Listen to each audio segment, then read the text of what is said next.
true at all. General Powell, when tasked with the question, how many Iraqis have we killed? He said, we're not in the business of counting dead Iraqis. Just as well, because they've now reached a level beyond counting. According to the Johns Hopkins University and the Lancet, the magazine of the British Medical Association, Mr. Bush and Mr. Blair say they don't trust the statistics. I don't know about you. Whose word would you take? The Johns Hopkins University and the British Medical Association, or Tony Blair and George W. Bush? According to those sources, 655,000 Iraqis have perished in the war and in the occupation. On top of the 1 million Iraqis, most of them children, who died during the sanctions before they even knew that they were Iraqis. They were too young to know that they were Iraqis, but they were killed for no other reason than that they were Iraqis. They're not in the business of counting dead Iraqis, no wonder. But the truth is, they're not counting them because they don't consider them human beings on the same level as us. That's why they can lay waste to a whole country, to country after country,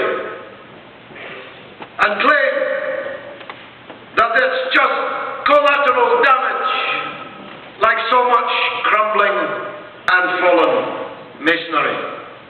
But the Palestinian issue is the heart of this, is the center of this. And if you don't begin to grasp that in North America, here and in the United States, it's a truth that I must tell you has been grasped almost everywhere else in the world. When I began campaigning for Palestine in the midsummer of 1975, hardly anyone in Britain supported the Palestinian cause.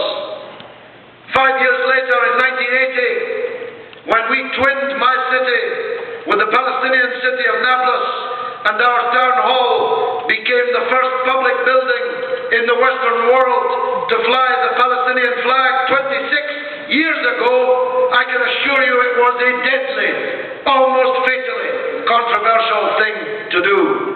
But 26 years later, every 29th of November, the Palestinian flag flies above the Dundee City Hall, and nobody even pays a bit of notice, because it is recognized that we were merely ahead of our time. But here in North America, that's a truth not yet grasped. Not grasped in Montreal, it's not grasped in Toronto, it's not grasped by your political parties. We're running scared from that truth. The Palestinian people are the victims of one of the greatest injustices in all human history. At the hands of Israel, waged war by the United States of America. That war that we talked about in Lebanon. Every aeroplane, every warship, every tank, every shell, every rocket, every missile, every bullet, every gun, every salary of every Israeli soldier was paid, every cent, by the taxpayers of the United States of America. That's very, very important to know. Israel dropped 4 million cluster bombs on Lebanon. 3/4 of them in the last 72 hours, when the ceasefire had already been agreed.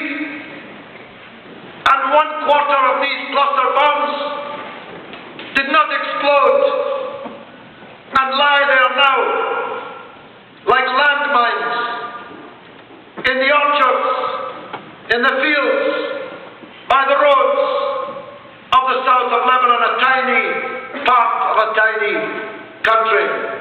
Since the war, quote, finished, 80 Lebanese children have been blown to pieces by these cluster bombs.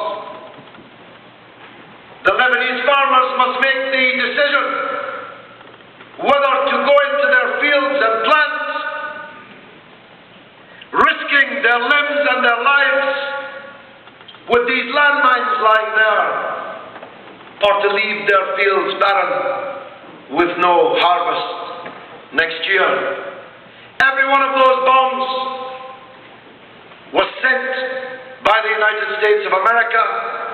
Every one of them was transshipped through my country, through our airports, and shipped to the Israeli Air Force to be dropped on the Lebanese people.